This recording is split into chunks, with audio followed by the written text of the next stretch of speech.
Congress just passed the biggest housing bill in decades, 89-10 in the Senate, bipartisan, which basically never happens anymore. And what are the headline provisions? Banning large investors from buying single-family homes. That sounds amazing, right? Yeah, it does. Wall Street's finally getting shut out of the housing market, except when you actually look at the data, especially here in San Diego, this might not do what most people think it will. In fact, one of the provisions in this bill could actually make our housing shortage worse, and I'll explain exactly why in just a minute. If you don't know me yet, I'm Karl, your San Diego realtor, and today I'm breaking down what this new housing bill actually does, which provisions could help San Diego, and which ones might actually backfire. I'm gonna focus on 3 provisions that matter most for our market, not all 40 of them, because nobody has time for all that. Now, if you want to stay up to date on housing policy and how it affects both buyers and sellers here in San Diego, hit the subscribe button. And if you're thinking about buying or selling here in San Diego, my contact info is in the description below. People like you are reaching out to me regularly for help. So let's connect and see how we can make your next move happen. I'll call you. Now, let's get into this new bill. All right, so this bill, it's officially called the 21st Century Road to Housing. It just passed the Senate with massive bipartisan support, 89-10, and the House previously passed their own version last month, 390-9. So there's clearly an appetite in Washington to do something about housing. Now, here's what you need to know. The bill has over 40 different provisions. It touches on everything from environmental review streamlining to low-income housing tax credits to rural housing reform. We're not going to cover all of that. Most of it won't directly affect you day to day if you're buying or selling here in San Diego. Instead, we're going to focus on the 3 provisions that are generating the most buzz and most debate, and break down what they actually mean for our market here in San Diego. Those 3 are the ban on large institutional investors buying single-family homes, the new rule forcing built-to-rent homes to be sold after 7 years, and the deregulation of manufactured housing. Now, before we dig in, one important caveat. This bill still has to go back to the House for reconciliation. The House Speaker has already said it'll probably go to conference, meaning they need to negotiate the differences between the 2 versions. And on top of that, the president has said that he won't sign any new legislation until Congress passes a separate voting bill. So we're not at the finish line yet, but we're definitely moving it in the right direction. Let's start with the biggest provision everyone's been talking about, and they've been talking about for a little while now. If you've been on social media at all in the past couple of years, you've probably seen the narrative. Wall Street is buying up all the homes and regular people can't compete. It's one of those things that feels true, and I get it. It's a compelling villain. Giant corporations coming in and swooping, outbidding families and stomping on the hopes and dreams of the middle class. It makes your blood boil just thinking about it. So Congress went after it. This bill says that any investor who owns 350 or more single-family homes cannot buy anymore, period. There are a couple of exceptions, like if a home needs major renovation to bring it up to code, but the general rule is if you're a mega landlord, you're cut off. And politically, I understand why it's in there. It polls well, it feels good, but does it actually solve the problem? Well, let's look at the data. Nationally, large institutional investors, we're talking about the big ones, companies with a presence in multiple markets and over 1,000 homes. They own roughly 2 to 3% of all single-family rentals in the entire country. That's it. The Government Accountability Office puts it at about 2%. The Urban Institute said it's about 3%. Either way, we're not talking about a massive share of the market here. And here's the thing for San Diego specifically. Studies have consistently shown that our county has one of the lowest rates for institutional investors in the entire country. The San Diego Institute for Economic Research has pointed out over and over again that the vast majority of single-family rentals here are owned by small to mid-sized landlords. Essentially your mom and pop investors who own 2 to 5 properties at a time. Not BlackRock, not Invitation Homes, just regular people. Now, statewide, the number tells the same story. About 91% of all investor-owned homes in California are held by owners with 5 properties or fewer. The institutional giants everyone's mad at, they're the smallest slice of the pie. And here's something most people don't think about. There's a reason institutional investors aren't flocking to San Diego the way they are Atlanta or Phoenix. It comes down to one thing. cash on cash return. In San Diego, the rental income you collect on a property versus what you paid for it is horrible. We're talking sub 1% returns in most cases. Now, what that means is if you buy $1 million home here and you want to rent it out, you're gonna need to put about 40 to 50% just to break even on your monthly payment. And that's if you're lucky to get that. Now, where San Diego real estate investing becomes lucrative is in the long-term appreciation. You buy, you hold, the value goes up over time, and you access that wealth through equity, either by borrowing against it or eventually selling. That's the play. And for individual investors who can be patient, it works beautifully well. But institutional investors, they can't operate that way. They have shareholders, quarterly earnings reports, and fund obligations. They cannot sustain a negative or a near zero monthly return while they sit around waiting for appreciation that they can only access by either borrowing against the equity or selling the asset. That math doesn't work for their business model. So they go to markets where the cash flow is immediate, places with lower price points and higher rent to price ratios. That is not San Diego. And that's exactly why this ban, while it might in other cities work, is mostly symbolic for us here in San Diego. Does that mean this ban is useless? Not entirely. It sends a signal. It might prevent future concentration in markets where institutional investors are more active, places like Atlanta, Phoenix, parts of Texas. But for San Diego, this provision alone is not going to move the needle on affordability, not even close. Because the real problem here isn't who's buying homes, it's that there aren't enough homes to buy. San Diego's inventory is still sitting well below pre-pandemic levels. We had around 13,000 active listings at this time of the year before COVID. Now we're barely over 4,000 at the time of shooting this video. That's the issue. And no investor ban is going to build new houses for us. So if you're a buyer in San Diego hoping this ban is going to suddenly open up a flood of affordable homes, I don't want to burst your bubble, but the math just isn't there. The real drivers of our affordability crisis are supply constraints, zoning, and construction costs, not Wall Street. All right, now let's talk about the provision that's actually got builders worried, and it could make our housing crisis even worse.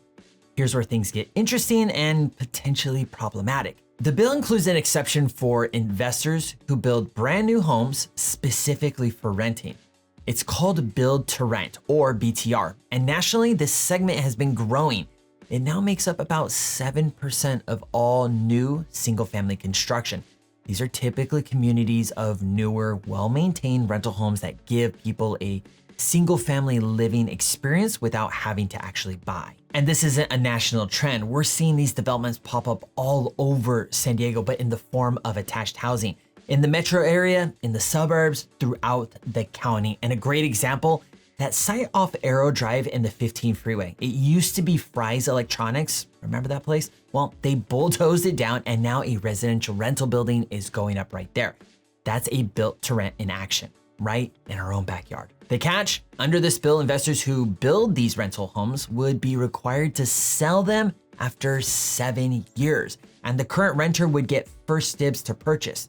Now, on paper, that sounds great. You're renting a home and in 7 years later, you get first crack at buying it. Who wouldn't love that idea or that opportunity? But here's the problem. 79 industry groups, including home builders, property managers, and affordable housing advocates, have come out against this provision. Their argument, if you force developers to sell rental homes after just 7 years, you're gonna kill the build to rent model entirely, because the whole business case for BTR is long-term rental income. If you tell a developer, hey, build this house, but you have to sell it in 7 years, the math stops working for them. And if the math doesn't work, they won't build. And here's the real concern for a place like San Diego. We desperately need more housing of every type, rental and for sale. We're adding around 4,000 new apartment units a year, most of them charging well above $3,000 a month. If built to rent was going to be part of the solution, offering new single family rental options to more of a reasonable price point, this requirement could shut that down before it even gets started here. Even one of the Democratic senators who voted against the bill, Senator Schatz from Hawaii, called this provision bananas. His point was that it could actually hurt affordable housing developers who use low-income tax credits, since these programs typically require properties to stay as rentals for 30 years. A forced sale after 7 years directly conflicts with that. And here's the part that really gets me. I actually believe built to rent plays an essential role in keeping housing costs down, not just for renters, but for buyers as well. Think about it. Rental units are by default less expensive to occupy than owning. If you bring more rental supply to the market, one of two things happens. Either rent prices come down, or more realistically, rent price growth slows down and then stabilizes. And when rent becomes more affordable compared to buying, it keeps more people in the rental space by choice, which means fewer buyers flooding the purchase side of the market. And when buyer demand stays manageable, that helps to keep home price growth from getting out of control as it has in the early years after COVID. It's a chain reaction. More rental supply leads to more affordable rents, which leads to less pressure on the buy side, which leads to more stable home prices. Built to rent is a pressure valve for this entire system. And this provision could take that valve and completely shut it off. Providing too much pressure. So here's the trade-off. Congress is making potentially more home ownership opportunities down the road, but possibly less new housing being built right now. And in a market like San Diego, where the number one problem is that we simply don't have enough homes, less new construction is the last thing we need. Now, this last provision is actually the one I find most promising for San Diego, but it comes with a catch. Right now, manufactured homes are required to have a permanent steel chassis. That's the frame that allows them to be transported from the factory to the site. But here's the thing, most manufactured homes are placed on a permanent foundation and they're never moved again. That chassis just sits there, adding cost and limiting the design. This bill will remove that chassis requirement, and according to the housing policy experts, that one change could save builders $5,000 to $10,000 per unit, and it opens up more flexible design options, things like adding a second story or a basement, which you can't really do with the current chassis setup. And the bigger picture is this. Manufactured homes are built in a factory, which is faster and about half the cost per square foot compared to traditional construction.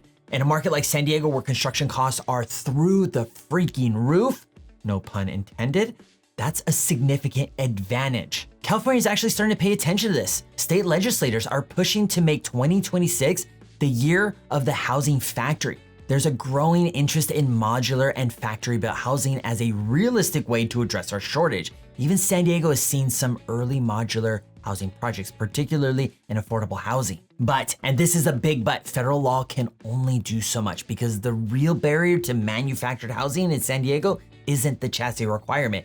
It's local zoning. Now, technically, California state law has required since 1982 that manufactured homes be allowed on any lot zoned for residential use. But in practice, the design requirements, neighborhood restrictions, HOA rules, and community pushback make it really difficult to place manufactured homes in most of the places where people actually want to live. Coastal communities, forget about it. You might see more opportunity in East County or parts of South Bay, maybe some unincorporated areas, but La Jolla, Del Mar, that's not happening. So the potential here is real, cheaper, faster housing that can actually help with affordability. But whether San Diego's local government and planning departments will embrace it or slow walk it with red tape is the real question. And that brings me to the bigger point of this whole video. This bill is a big deal, 89 to 10 in the Senate, bipartisan support. That almost never happens. And the intention is good. Congress is finally acknowledging that we have a national housing crisis and trying to do something about it. But when you look at it through a San Diego lens, picture gets way more complicated. The institutional investor ban, yeah, it sounds great, but institutional investors aren't really the problem here. Our issue is supply, and this doesn't build a single home. Then we have the build to rent sell requirement. It could backfire by discouraging developers from building new rental housing, which is the opposite of what we need right now. And the manufactured housing deregulation. That one has real potential, but it only works if local governments actually allow it. And anyone who has watched San Diego politics knows that that's never a guarantee here. Yes. Yeah, definitely. And here's the thing that I keep coming back to. Federal housing policy is limited. It always has been, because the real barriers to affordable housing in San Diego are local. Zoning, NIMBYism, aka not in my backyard, permitting costs, construction timelines, and a supply shortage that's been building for over a decade. No bill from Washington can fix that overnight, but it's a start, and I'd rather see Congress trying, even imperfectly, than ignoring the problem entirely. So do you think this bill will actually help or hurt San Diego? Do you think banning institutional investors makes a difference here, or is it just political theater? Drop a comment below. It'd be interesting to hear what your thoughts are on this. And if you're navigating this market right now, buying or selling, or just trying to figure out your next move, my contact info is in the description below. Let's connect. As always, I'm Karl, your San Diego realtor. I'll see you next video. Shh.